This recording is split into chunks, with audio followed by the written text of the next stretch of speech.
footsteps of my King. Chapter 9, the gift of health. Again, the gift of health, the health of your physical body.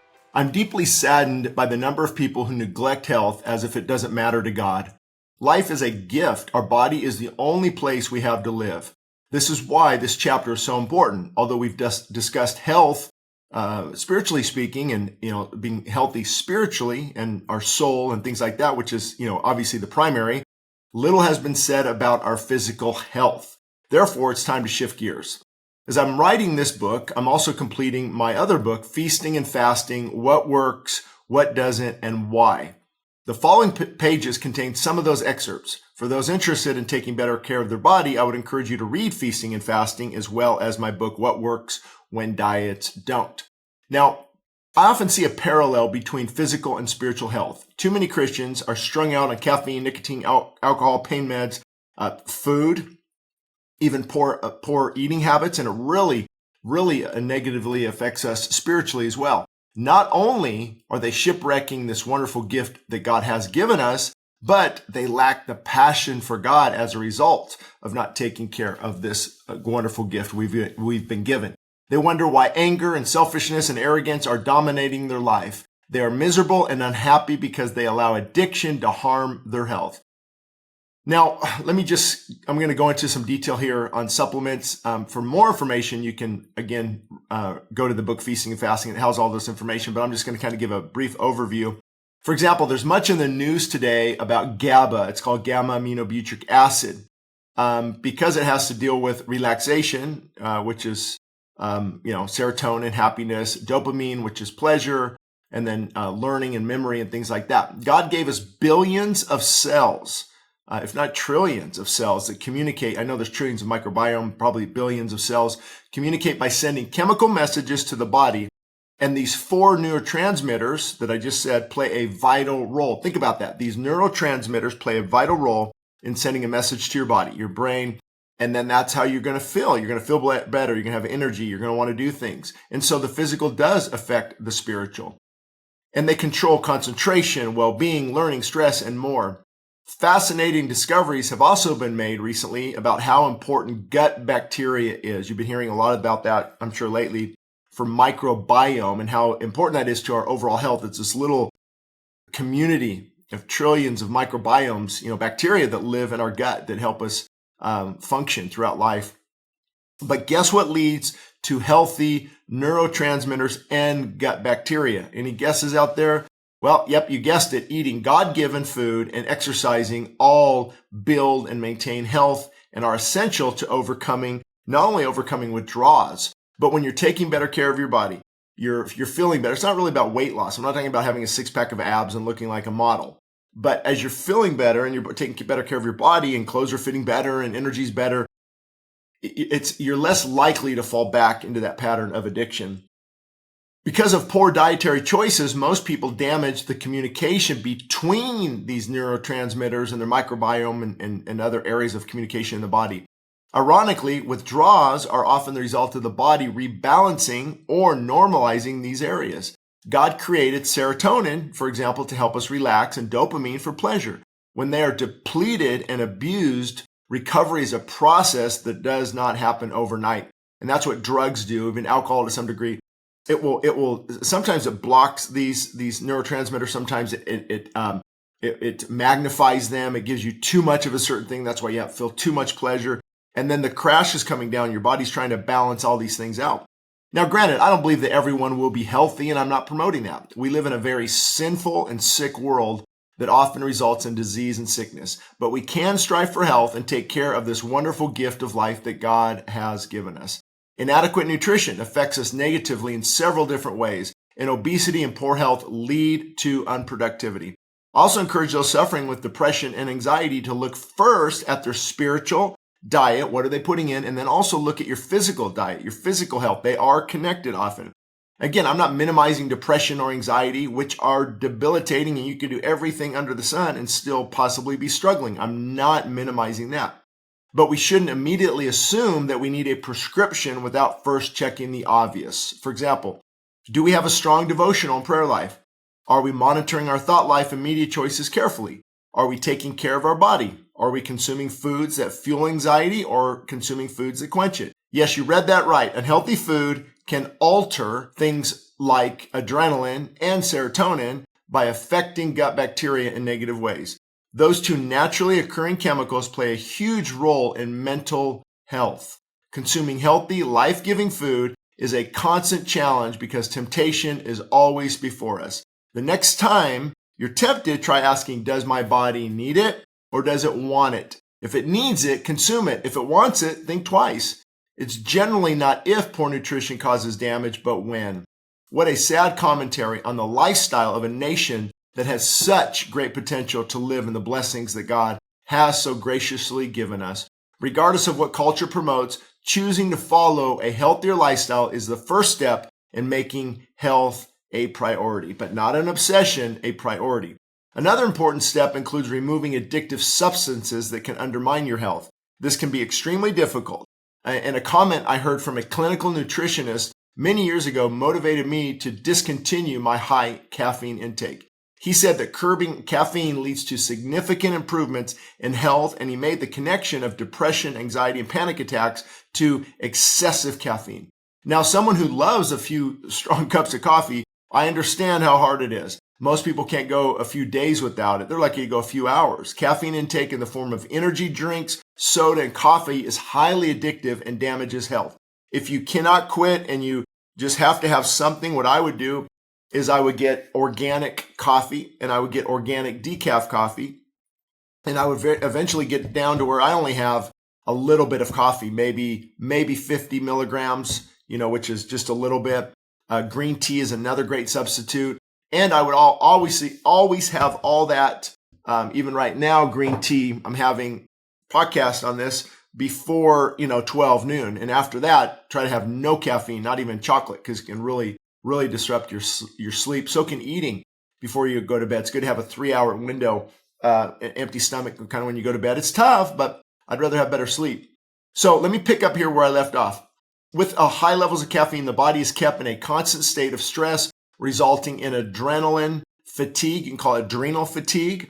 No wonder it breaks down often, and many never overcome fatigue. It's an endless cycle. My adrenal glands are taxed. I'm exhausted. I have to have the caffeine. I pick back up, but that's causing the problem, and then it's a never-ending cycle. Since high levels of caffeine run along the same biochemical pathways in the brain as cocaine, opium, and amphetamines, quitting can be a nightmare. My suggestion is like what I just said, back off day by day until there's very minimal. Use organic green tea, light caffeine whenever possible. You'll be shocked by the results. Granted, the first week to 10 days may be very, very difficult, but it will be worth it. The withdrawal symptoms alone reveal the power of this drug. And that's what really hit home for me. Gosh, I don't know what year that was, 2012 or so, when I was trying to get off of it. And it was so hard. It's like, this has a pull. Why is this so hard? Why is my body wanting like an addiction? And then the cravings of the body, the fighting of the body, the anger that's aroused. It's like, this is a potent thing. And then I looked it up and, come to find out, caffeine is a drug. And so, okay, just got to be careful with that. That's all I'm trying to say here. Let's see. Let me pick up.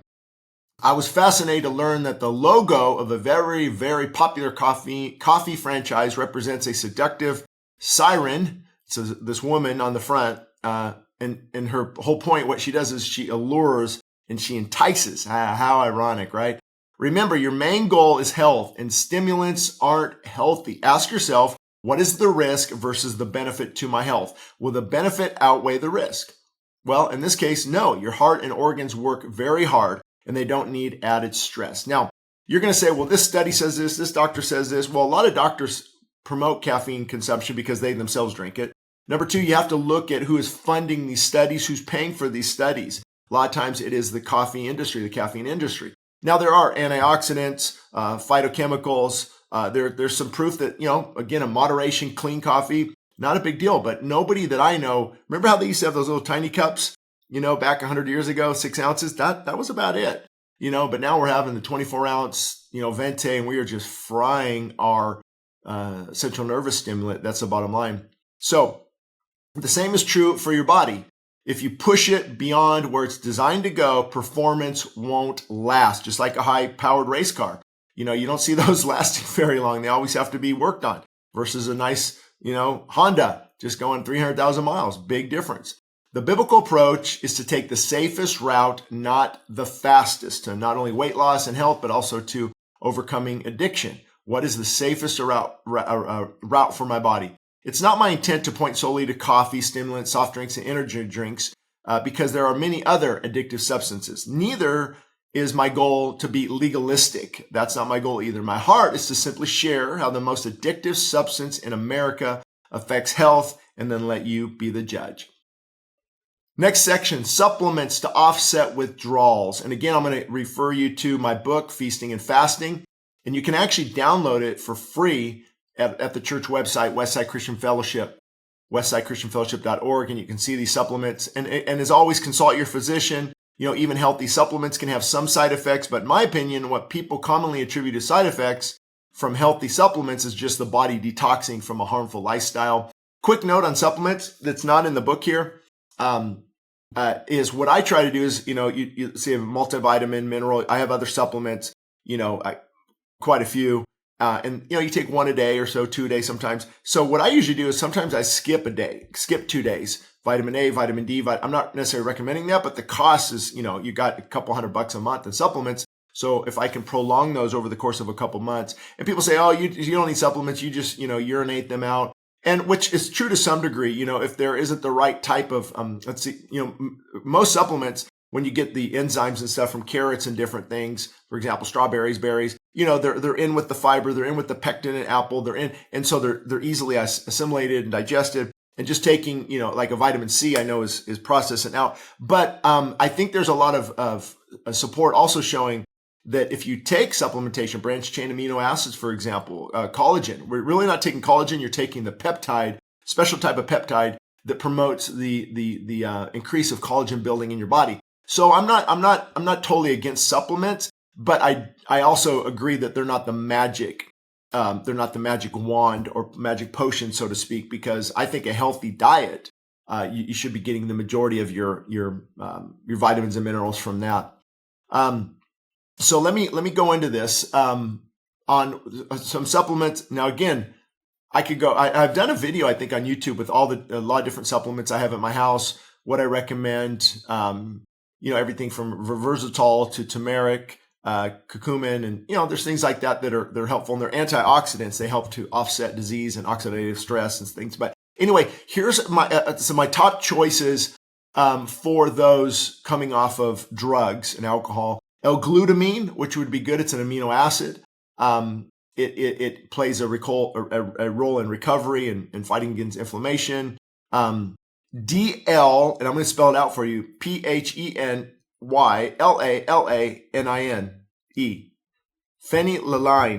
Phenylalanine, depending on how you pronounce it. DL, phenylalanine. This supplement plays a crucial role in producing and synthesizing certain hormones that are important.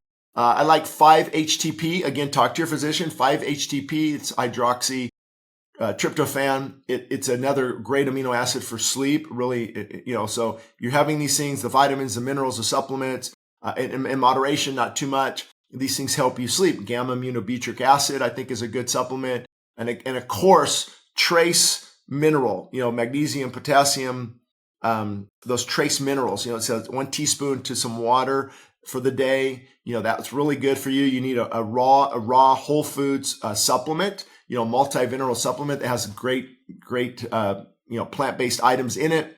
And then omega-3s, omega-6 fatty acids. And I use an organic plant-based protein powder or, grass-fed clean powder as well. I haven't, again, my other books go into all the details on what type of diet is best. I just did a podcast on this.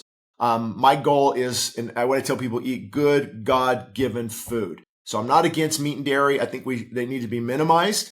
But let's say raw goat milk, raw cheese, where all the enzymes haven't been killed and processed, grass-fed meat, some eggs, clean eggs, moderation, and tons of veggies and things that God gave us, I think are very important. So make sure you eat a colorful salad every single day. You get lots of fiber, lots of the nutrients. The mushrooms, the tomatoes, the cucumbers, all of this is very good for detoxing and getting your body ready to continue down this path you've chosen to get clean. Now, final section here. Have we forgotten about the hidden secret of fasting? And again, fasting is so important. Most of us have forgotten the hidden secret of fasting. Through fasting, our body becomes a servant instead of a master. When Jesus directs us to do something, the benefit is always beneficial. And so again, I'm going to point you to my book, Feasting and Fasting, because it will give you a lot more details on how to do it, when to do it, all the different questions. And fasting basically is, it depends. Fasting for spiritual reasons is first and foremost, for sure. But again, the physical affects the spiritual and the spiritual affects the physical. So I do it for spiritual reasons, but there are huge physical benefits of this as well. For those interested, I've done a lot of research on this. I've done written books and YouTube podcasts. Intermittent fasting is a big fad. The carnivore diet, I think, will be dying out. Keto might be dying out. We need things that are sustainable. And, fasting doesn't kill you, overconsumption does. And so we need to really get back on this point of fasting. Fasting sharpens spiritual insight. It gives us wisdom. It gives us discernment. You're either controlling your body or your body is controlling you. And so the point about fasting is it's taking a season to just seek God and give the body a rest and tell the king stomach to be quiet for a season. And many argue that fasting is too extreme. Well, aren't we living in extremely difficult times? Desperate times call for desperate measures. And I think it was Caldwell Esselstyn. I don't know how to pronounce his name right, but he's a famous doctor. He said 500,000 people a year will have their chest opened up and a vein taken out from their leg and sewn back into their coronary artery. Sorry, remember I have dyslexia. A lot of stuff's hard. He calls that extreme, and so do I. We reap what we sow. And recent statistics show that the opiate abuse and alcohol abuse and all that is just killing our nation. So we have to prepare our body and mind and soul, and fasting is an incredible asset to this. And what you do is you combine prayer and fasting. So, okay, I'm going to miss breakfast. I'm going to spend this time with God. And you'll watch how addicted you are. You'll watch your body will fight and scream. There is a documentary on Amazon Prime you can put in there. You can probably put in fasting, Shane Idleman, 40-day fasting journey. It's on there. I talk about fasting and the importance of it and what it can do. It can turn a stagnant spiritual life into rivers of living water. It's so powerful. And you just need to get back up and keep fighting.